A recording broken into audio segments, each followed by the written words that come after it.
الحمد لله رب العالمين والصلاة والسلام على أشرف الأنبياء والمرسلين وعلى آله وصحبه أجمعين. أما بعد،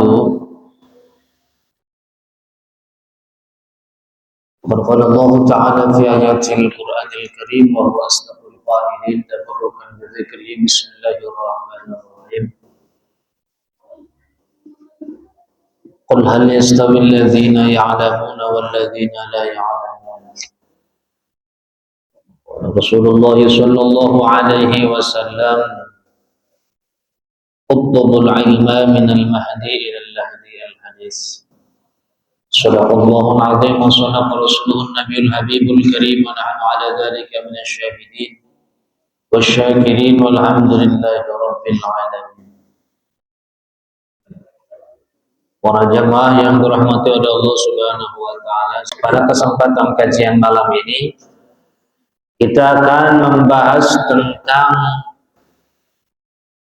bab najis. Mana bab najis ini di kitab Safinatun Najah atau Kasifatus Sajah bab ke-15. A'udzu billahi minasyaitonir rajim. Bismillahirrahmanirrahim. Faslun fi bayanil a'yanil najasati.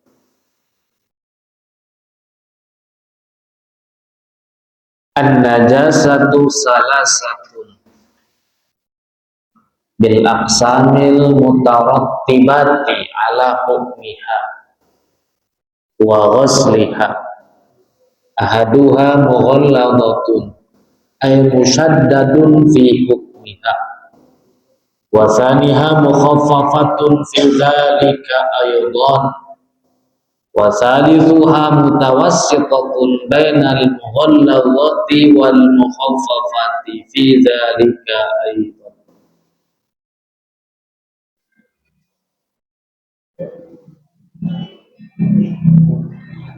Pasal ini akan menjelaskan tentang zat-zat najis. Akan menjelaskan tentang zat-zat najis. An-najasatu salah satu najis. Najis itu dan najis-najis itu jumlahnya ada 3. Bil aqsamil mutarattibati ala hukmiha wa ghusliha. Dari segi pembagiannya yang diurutkan berdasarkan tingkat hukum dan cara membasuhnya. Karena dari 3 poin najis ini cara membasuhnya beda-beda. Ada yang membasuhnya gampang, ada yang membasuhnya lebih gampang lagi, dan ada yang membasuhnya tidak berat ya, maksudnya membasuhnya membutuhkan air banyak dan tanah. Mughalladatun, yang pertama najis mughalladah ay musyaddadun fi hukmiha, maksudnya najis yang berat hukumnya. Yang pertama najis mughalladah, najis paling berat hukumnya. Wa mukhaffafatun, yang kedua najis mukhaffafah. Najis mukhaffafah maksudnya najis yang diringankan hukumnya, enteng. Begitupun cara mensucikannya enteng juga, najis mukhaffafah. Mutawassitatun, yang ketiga yaitu najis mutawassithah. Najis mutawassithah bainal mughalladhati wal mukhaffafati fi dzalika aydan. Maksudnya najis yang hukumnya sedang atau tengah-tengah antara mughalladhah dan mukhaffafah, itu najis mutawassithah. Al mughalladhatu najasatul kalbi walau mu'allaman wal khinziru li'annahu aqbau halan minal qalbi idla yahillu iktina'uhu bihali ma imkanil iktifai binahwil hamli alaihi fakharajatil hasyarat wahya sigharu dawabil ardi fa innaha wa illam yahilla iqtina'u bihali lakin la yumkinul intifa'u biha. Timbul pertanyaan, najis mughalladhah itu seperti apa? Al-mughalladhatu najasatul kalbi. Di sini najis mughalladhah adalah najis anjing. Kotorannya, muntahnya, bulunya, air liurnya, maka itu najis mughalladhah. Nah, bagaimana kalau misalkan anjingnya ini pintar? Contoh anjing pelacak, atau contoh misalkan anjing piaraan yang ada di dalam rumah, yang anjingnya mahal misalkan, bulunya banyak bagus. Apakah itu tetap najis? Walau mu'allaman, walaupun anjing itu anjing yang terlatih, tetap kalau namanya anjing tetap najis mughalladhah. Najis mughalladhah. Jika kita habis megang anjing masuk ke masjid, misalkan mau sholat zuhur, maka tidak sah sholatnya sebelum najis itu kita bersihkan. Jika berbicara najis anjing mughalladhah, tidak hanya kotorannya saja, Pak. Tidak hanya kotorannya saja, air liurnya, bulunya pun, bahkan memegangnya pun dalam keadaan misalkan tangan kita basah, awas, keadaan tangan kita basah, misalkan anjingnya pun basah, itu najis mughalladhah. Najis mughalladhah harus disucikan dengan memakai air 7 kali dan dicampur tanah. Tata caranya, tata cara menghilangkan. Hati-hati ya. Wal khinzir, dan babi ya, termasuk najis mughalladhah. Li'annahu ambahu halan minal kalbi. Babi itu statusnya lebih buruk keadaannya daripada anjing, karena tidak diperbolehkan sama sekali memelihara babi. Beda dengan anjing. Anjing memang najis mughalladhah, tetapi ada hukum diperbolehkan memeliharanya jika ada maslahatnya. Anjing, contoh misalkan dijadikan anjing pelacak. Tapi kalau babi, walaupun misalkan babi ini ada unsur manfaat, misalkan babi ini bisa dipakai untuk menarik beca, misal karena tenaganya mungkin kuat, tetapi tetap babi itu tidak boleh dipelihara, haram hukumnya di dalam agama Islam.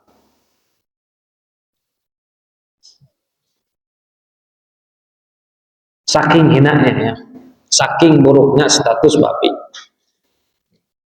Wa far'u ahadihima, dan anak-anak dari anjing dan babi sama saja hukumnya, itu najis mughalladhah. Nah, sekarang timbul pertanyaan, bagaimana kalau misalkan ada anjing misal berhubungan dengan kambing, atau ada babi misalkan berhubungan dengan kambing, lahir dari babi itu misalkan anaknya kambing karena bapaknya kambing. Nah, bagaimana hukumnya? Maka peranakan tersebut dihukumi mughalladhah, tetap dihukumi mughalladhah. Jika bentuknya kambing, maka kambing tersebut tidak sah dijadikan sebagai kurban dan akikah. Jadi, maka kambing tersebut tidak sah dipakai kurban dan akikah, walaupun bentuknya kambing sempurna seperti kambing biasanya, suaranya embek bukan gogok, sama seperti anjing, seperti kambing biasa. Atau selain kambing bisa misalkan contoh seperti sapi, kerbau, tapi peranakannya misalkan dari peranakan anjing dan babi, maka itu hukumnya tidak sah dijadikan kurban, tidak sah dijadikan akikah. Sekarang timbul pertanyaan, bagaimana kalau ada manusia terlahir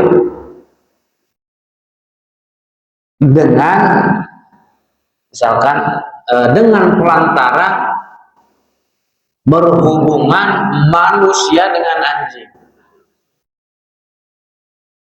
Misal ibunya manusia, bapaknya anjing. Atau sebaliknya, bapaknya manusia, ibunya anjing.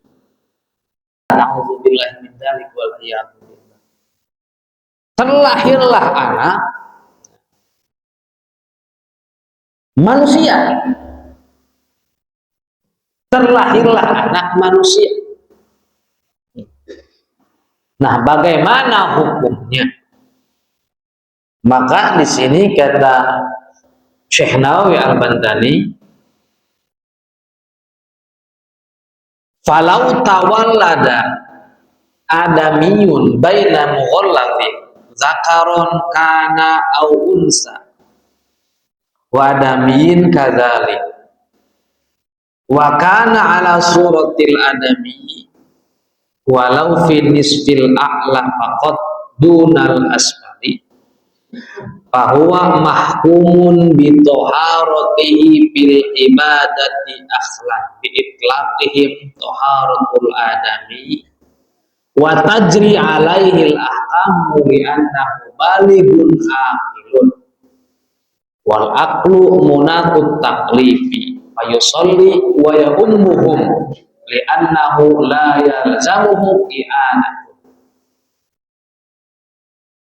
Apabila ada anak lahir dari hubungan antara manusia dengan anjing atau babi, baik anak tersebut terlahir laki-laki ya, atau perempuan, dan anak tersebut memiliki bentuk manusia, maka bahwa mahkumun bitoharatihi fil ibadati, maka hukum di sini mahkumun bitoharati fil ibadati, maka anak tersebut dihukumi suci, fil ibadati, di dalam ibadah, diitlaqihim taharatul adami wa tajri alaihil ahkamu, dan hukum-hukum syariat Islam tetap diberlakukan kepada orang ini. Jika dia beragama Islam, tetap berlaku bagi dia. Li'annahu balighun aqilun, karena jika sudah berbentuk manusia dan dia akan besar, maka statusnya ketika dia umur 15 tahun kan balik jika laki-laki, dan ketika perempuan berarti ketika umur 9 tahun dia balighah juga. Jika sudah balik dan berakal, maka wal aqlu munatun taklif. Nah, orang berakal itu jadi tertaklif oleh hukum syara. Fayusolli, maka ketika datang waktu sholat dia harus sholat. Datang waktu puasa Ramadan dia harus berpuasa Ramadan. Bahkan selain itu waya ummuhum, jika dia laki-laki maka sah dijadikan imamnya, walaupun statusnya dia anak anjing atau anak babi, sah dijadikan imam jika bentuknya manusia, berakal, sama seperti manusia pada umumnya.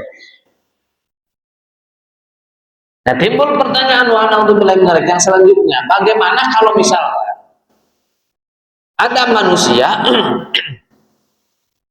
terlahir dari hubungan antara najis mughalladh, misalkan anjing atau babi, terlahir manusia. Nah, tadi sempurna. Nah, bagaimana kalau misalkan hanya sepotong? Dari pusat ke atas bentuk manusia, dari pusat ke bawah misalkan kakinya anjing, dan kakinya babi. Nah, bagaimana hukumnya? Maka di sini falau tawallada adamiyun baina mughalladhin dzakaron kana au unsa au unsa wa kana ala suratil adami walau fin nisfil a'la faqad dunal asfali. Jika terlahir manusia baina mughalladin, yang dilahirkan sababiah berhubungannya antara manusia dengan najis mughalladah atau anjing dan babi, baik anaknya laki-laki maupun anaknya perempuan. Wa kana ala suratil kalbi, dan wa kana ala suratil adami, dan anak tersebut rupanya seperti manusia. Walau fin nisfil a'la faqad dunal asfali, walaupun anak tersebut setengah manusia, setengah anjing. Dari pusar ke atas manusia, dari pusar ke bawah anjing. Bahwa mahkumun bi thaharati fil ibadati aqdan bi itlaqihim thaharatul adam, maka hukumnya sama saja seperti anak, anjing, dan babi yang sempurna seperti manusia. Kenapa? Dikarenakan dia mempunyai akal. Itu beda lagi jika sebaliknya, dari pusar ke bawah manusia, dari pusar ke atas bentuknya anjing. Ini beda lagi kalau seperti ini. Maka itu hukumnya najis mughalladh. Hukumnya tidak seperti manusia, tidak tertaklif oleh hukum syara. Tapi jika sepotong dari pusar ke atas manusia, dari pusar ke bawah babi atau anjing, maka itu hukumnya tertaklif oleh hukum syara. Datang waktu sholat wajib sholat, datang waktu puasa wajib puasa. Itu plusnya. Tetap ada minus dan ada plusnya ya. Ada minus plusnya, itu plusnya. Wa yadkhulul masajida wa yukhalitun nas. Wa yadkhulul masjid, masuk ke masjid tidak najis, tidak apa-apa, tidak najis. Walaupun misalkan ayahnya anjing. Wa yukhalitun nas, dan bergaul dengan manusia tidak apa-apa. Boleh. Jangan disisihkan, jangan. Boleh. Wala yunajjisuhum bimasihi ma'arutubatin. Dan hukumnya tidak najis ketika misalkan kita memegang manusia tersebut, kita memegang anak anjing tersebut, jika bentuknya seperti manusia atau setengah manusia setengah anjing, walaupun misalkan keadaan kita basah tangannya. Wa yuhtamu anil wilayati kawilayatin nikahin wa qada'in. Al-qini bal'ula al-mutamadi fi jami'i dhalik wala tahillu munakahatuhu wala dhabihatuhu wala tawarutu bainahu wa baina adamiyin alal mutamadi. Cuman minusnya di sini, anak anjing tersebut tidak sah menjadi wali. Tidak sah menjadi wali. Baik wali nikah, itu tidak sah. Wala tahillu munakahatu. Bahkan ia lebih utama untuk dilarang menikah ya. Dilarang menikah. Dan sesembelihannya dihukumi tidak halal menurut pendapat kaul mu'tamad. Ini minusnya. Cuman plusnya tadi ibadah yang lain, contoh seperti sholat, masuk ke masjid, bergaul dengan manusia, itu tidak apa-apa. Wala tahillu munakahatuhu. Kan? Selain tidak sah menjadi wali, di sini kaul mu'tamad jadi melarang ya. Kan ia lebih utama untuk dilarang menyandang pernikahan. Dan sesembelihannya dihukumi tidak halal. Contoh misalkan disuruh menyembelih ayam, atau disuruh menyembelih sapi, atau disuruh menyembelih kambing. Ini hasil sembelihannya tidak halal. Tidak halal. Dan minusnya selain itu wala turatu, dan tidak mempunyai hak waris. Tidak mempunyai hak waris. Ini permasalahan hukum fikih sampai ke sini. Cuman memang dipikir-pikir, ya ngapain berhubungan dengan anjing, manusia banyak. Cuman kadang-kadang ya banyak sinetron kan ya, pesugihan gitu kan, berhubungan dengan anjing gitu kan, supaya menjadi orang kaya. Nah ini para ulama di zaman dulu, dari zaman dulu sudah memperhatikan perkara seperti ini. Hukumnya sudah disediakan oleh para ulama. Ketika ada kejadian seperti ini, kita sudah tahu hukumnya. Wa qala ba'dhum yarithu min ummihi wa auladihi duna abihi wa la qawada ala qatilihi falumun nasi fil anbiya li anna fi ahadi aslati ma la yahillu. Menurut pendapat mu'tamad disebutkan bahwa tidak ada hubungan mewariskan dan menuliskan antara dirinya dan manusia. Sebagian ulama mengatakan bahwa ia boleh menerima warisan dari ibunya sendiri dan anak banyak, bukan dari bapak. Jadi berarti yang mendapat hak waris itu jika ibunya manusia.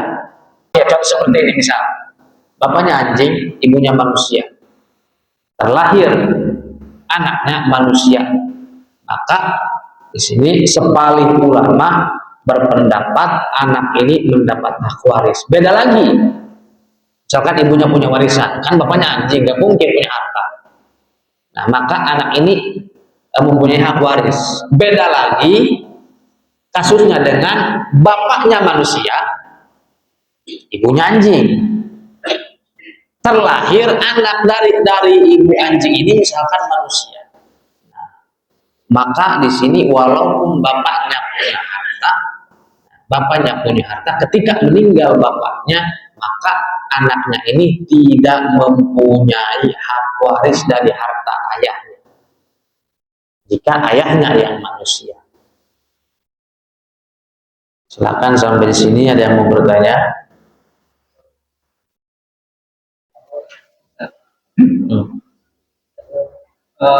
Saya masih ganjal nih masalahnya.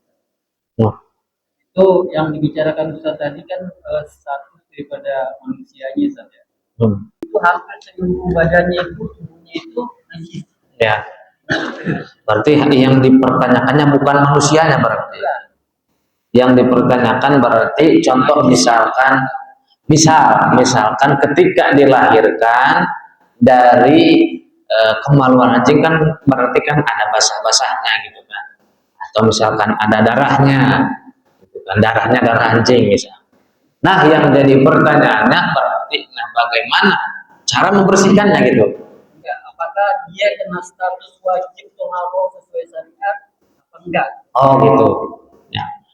Apakah bayi tersebut itu kan diharuskan disucikan dengan cara atau dengan aturan yang sudah dicantumkan oleh para ulama, yaitu dengan 7 kali basuhan dicampur dengan tanah, atau misalkan anak tersebut karena terlahir manusia statusnya sudah suci. Nah jika misalkan memang kenyataannya bayi yang terlahir misalkan keadaan basah dan ada darahnya, misalkan darah anjingnya, maka anak tersebut harus disucikan dulu sebagaimana hukum syariat cara mensucikan najis mughaladh. Tetapi jika misalkan bayi tadi, berarti kita melihat waqiahnya, kita melihat keadaannya. Tapi jika misalkan bayi ini terlahir kering misalkan, tidak ada darahnya, misalkan kering, tidak ada apa, maka bayi ini berarti statusnya langsung suci. Jika misalkan kering. Tapi jika misalkan seperti melahirkan manusia pada layaknya, misalkan, maka tetap bayi ini harus disucikan. Sucikan. Nah, ketika beres disucikan seperti biasa, maka kesananya tetap suci hukum. Tetap suci hukum untuk kesananya ke depannya. Oke, tidak lagi, lanjut sedikit lagi. Nah, sekarang bagaimana kalau misalkan terjadi misalkan hubungan antara manusia dan misalkan anjing, terlahir anaknya anjing, rupanya rupa anjing, dari misalkan ibunya manusia, terlahir namanya bapaknya anjing, terlahir anaknya anjing, cuman di sini dia punya akal, wanuku, dan bisa berbicara, terlahir bapak, misalnya ngomongnya kayak gitu, tapi rupanya anjing. Nah, bagaimana ini hukumnya? Di sini amma law kana ala suratil qalbi ma'al aqli wan nutqi fa huwa najsun 'alal muhtamadi wa lahu hukmul mughalladi fi sa'iri ahkamihi. Maka di sini bahwa najsun 'alal muhtamadi, maka menurut pendapat kaul muhtamad, anak tersebut dihukumi najis walaupun ibunya manusia.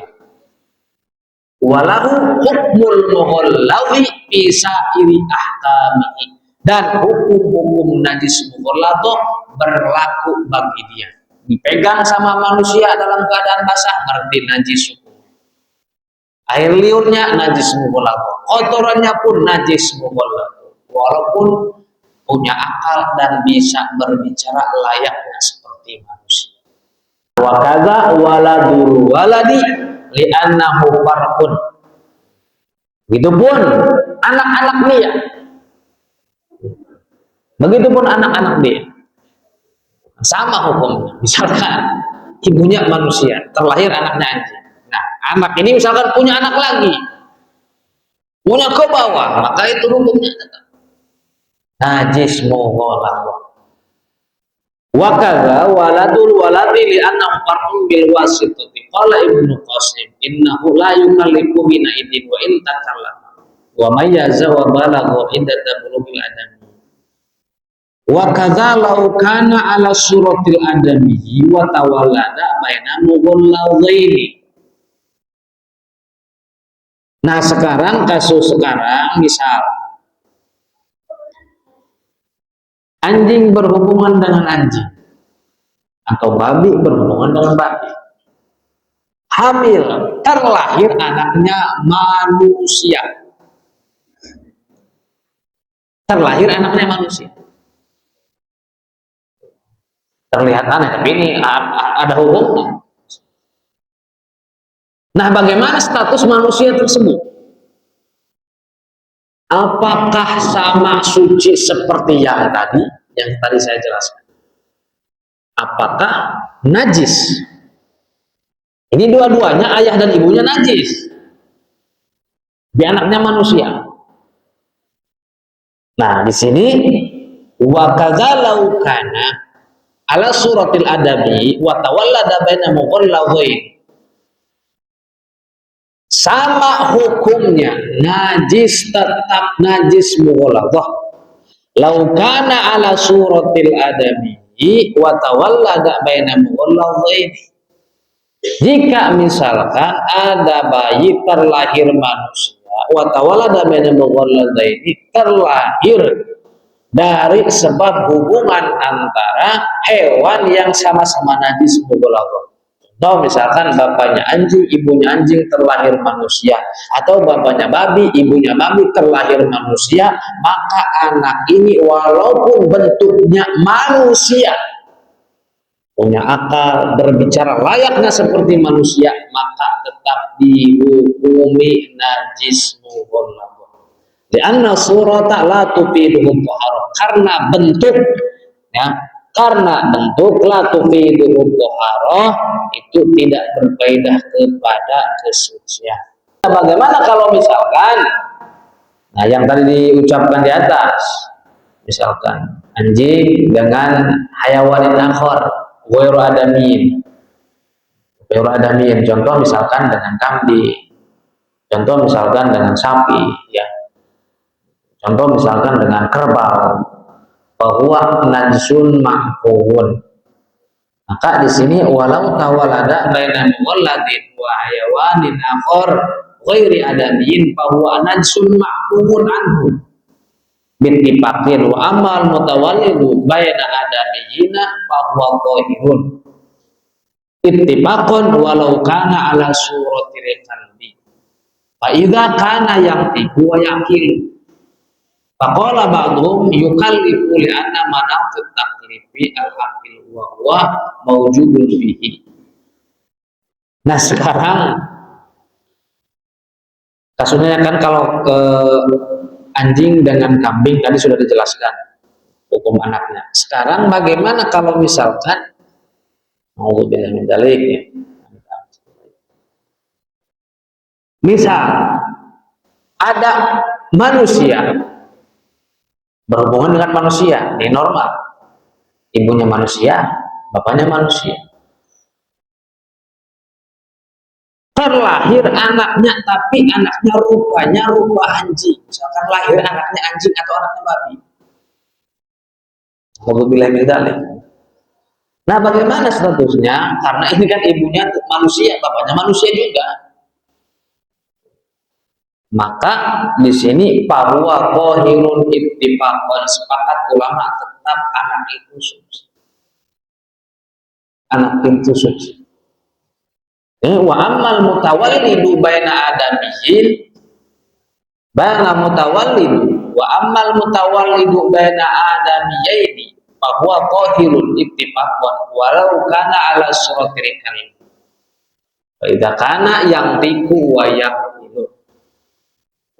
Jadi ketika misalkan terlahir anak dari manusia dan manusia lahir anaknya misalkan rupanya rupa anjing atau rupanya rupa babi, maka qahirun ittifaqan, ulama sepakat maka anak tersebut dihukumi suci. Karena yang tiku wa yaqilu, dengan posisi anaknya bisa berbicara wa yaqilu dan mempunyai akal. Nah, itu hukumnya suci. Wa kadza al mutawallidu baina syataini wa huwa ala suratil adami idza kana yantiqu wa yaqilu wa yajuzu damuhu wa aqluhu. Nah, sekarang bagaimana kalau misalkan ada kambing bersetubuh dengan kambing atau ada sapi bersetubuh dengan sapi? Lahir anaknya manusia. Ini seperti mustahil memang. Ini seperti mustahil. Lahir anaknya manusia. Wa huwa ala suratil adami, karena yang tiku wa yaqilu, bisa ngomong layaknya seperti manusia. Wa yaqilu, dan berakal seperti manusia. Maka tetap hukumnya suci. Seperti manusia, tapi di sini wa yajuzu damuhu wa aqluhu, di sini diperbolehkan anak ini disembelih. Itu kan walaupun bentuknya seperti manusia, jadi diperbolehkan wa yajuzu damuhu wa aqluhu, boleh disembelih wa aqluhu, dan boleh dimakan. Wa insara khatiban wa imaman. Tapi jika misalkan dia hidup panjang umur sampai dewasa, boleh dijadikan khotib dan boleh dijadikan imam. Tapi bapaknya sama ibunya sapi.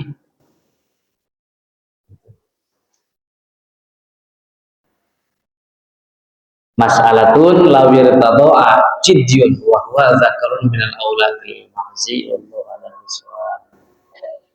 Alhamdulillah kajian pada malam hari ini selesai, mudah-mudahan yang bermanfaat khususnya bagi diri saya, umumnya untuk para jemaah sekalian. Sekian dari saya, mohon maaf bila mana ada kata-kata atau kalimat yang salah. Billahi taufiq wal hidayah. Wassalamualaikum warahmatullahi wabarakatuh.